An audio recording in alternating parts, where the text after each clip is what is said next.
శరీరము దేవుడికి ఆలయం లాంటిది.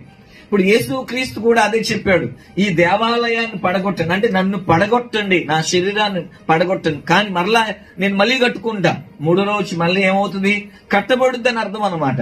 అంటే దేవాలయం అంటే అర్థం ఏంటంటే దేవుడు నివసించేది. ఇప్పుడు యేసు యొక్క శరీరం కూడా దేవునికి దేవాలయమే.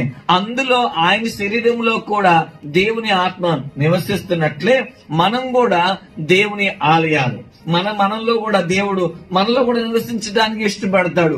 మీరు ఆలోచించి, ఎందుకంటే మనల్ని నిర్మించింది ఆయనే కాబట్టి, మనల్ని నిర్మించాడు ఆయన, మనలో నివసించడానికి నిర్మించాడు ఆయన, మనలో ఉండడానికి నిర్మించాడు ఆయన.